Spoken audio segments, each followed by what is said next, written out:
Hello বন্ধুরা, আজকে আমরা বেরিয়ে পড়েছি পাটাবোড়ের উদ্দেশ্যে। তো গ্রামটার নাম ঠিক জানি না, পাটাবোড় না পাটাতোড়, তো তোমরা বুঝে নিও আমি কোন গ্রামের কথা বলছি। গ্রামটা হচ্ছে ছাতনা স্টেশনের অপোজিট সাইডে, এই দিকে টানেলটা হয়ে যেতে হয়। তো টানেলটা দেখতেই পাচ্ছ, এখন বাজে 5টা 10-এর মতো। তো আমরা 5টা 10-এর দিকে করে বেরিয়েছি, কারণ তাড়াতাড়ি বেরোতে পারিনি, কারণ প্রচুর পরিমাণে জল হচ্ছিল। নিচে দেখো প্যাচপ্যাচে কাদা, দেখেই বুঝতে পারছো তোমরা কী পরিমাণ জল হচ্ছিল। আর প্রচুর অন্ধকারের কারণে আমি ভিডিওটা বানাইছিলাম তোমাদেরকে দেখানোর জন্য।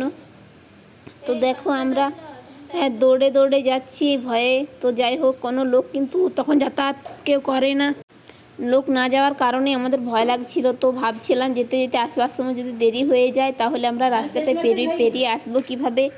তো আমাদের বাধ্য হয়ে আমাদেরকে যেতে হচ্ছে, কারণ আমাদের একটা কাজ আছে এমার্জেন্সি। তো আমি আর আমার বোনু যাচ্ছি দুজনে সাইকেল নিয়ে। তো এখানটা প্রচুর পরিমাণে খাল এবং গড়গড়ানোর কারণে আমরা সাইকেলটা নিয়ে যাচ্ছি, কারণ সাইকেলে ব্রেক সেরকম ছিল না, যদি পড়ে যায়। তো যাই হোক, এখানে একটা দুটো মোটর সাইকেল কিন্তু বেরোচ্ছে। তো লোককে জিজ্ঞেস করে করে এলাম, এই প্রথমবার আসছি এই পাটাবোড়ের উদ্দেশ্যে। তো আমরা ঠিক মতো গ্রামটা জানি না, তো একে ওকে জিজ্ঞেস করে করে এলাম এধারে হয়ে। তো দেখতেই পাচ্ছ তোমরা, জায়গাটা দেখেই বুঝতে পারছো যে জায়গাটা টানেলটা ঠিক কত বড় এবং কতটা অন্ধকার। এখনও কিন্তু বাইরে রোদের মতো আছে, জল হওয়ার পরে বাইরে কিন্তু প্রচুর পরিমাণে আলো আছে।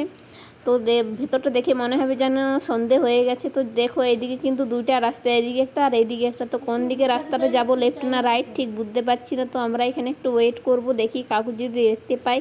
তো ভুল পথে যাব না, সঠিক রাস্তায় ধরবো, সেই জন্য আমরা একটু দাঁড়াবো।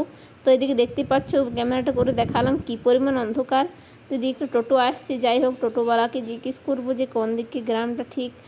তো আমরা জিজ্ঞেস করার পরে ডান সাইডের রাস্তাটাই চয়েস করলাম। তো আমরা ডান সাইডের রাস্তাটা হয়ে যাব, কারণ ওইদিকে কয়েকটা মহিলা দাঁড়িয়ে আছে, ওরা মনে হয় পাটাবোড়ের মহিলাই বটে, সেটা ভেবে আমরা যাচ্ছি। তো যাই দেখি, দিয়ে গেলাম, দেখলাম হ্যাঁ এটাই তো পাটাবোড়। তো আমরা ভিতরে ঢুকে গেলাম। তো দেখতে পাচ্ছি গ্রামের প্রথমেই দেখতে পাচ্ছ এইটা হচ্ছে পাটাবোড় গ্রামটা। তোমরা কারা কারা এখানে এসছো জানিও। তো গ্রামটা কিন্তু আলাদা জায়গায় হওয়ার কারণে গ্রামটাতে কিন্তু খুব সুযোগ সুবিধা খুবই কম আছে, যেমন টাইম কল লাইন এগুলোর খুবই সমস্যা হয়।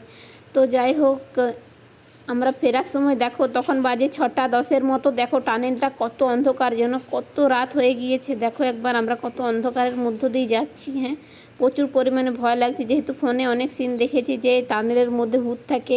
তো যাই হোক, সেটা মনে করে করে আমরা দুজনে মিলে সাইকেলটা ধরে ধরে যাচ্ছি, কারণ লোহা টাচ করে থাকলে নাকি কোনো অশুভ শক্তি টাচ করে না, সেই জন্যই আমরা দুজনে সাইকেলটা ধরে ধরে যাচ্ছিলাম।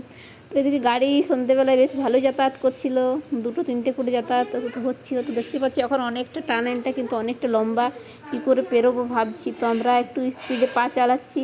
এদিকে আমি ক্যামেরাটা অন করেছিলাম তোমাদেরকে দেখানোর জন্য। দেখো টানেলটা ঠিক কত বড় এবং কতটা খাল।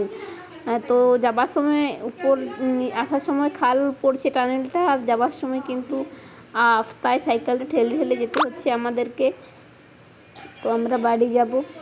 তো তাড়াতাড়ি অলরেডি আমাদের লেট হয়ে গেছে, যে কাজে গিয়েছিলাম সেই কাজটা কিন্তু আমাদের হয়নি। তো যাই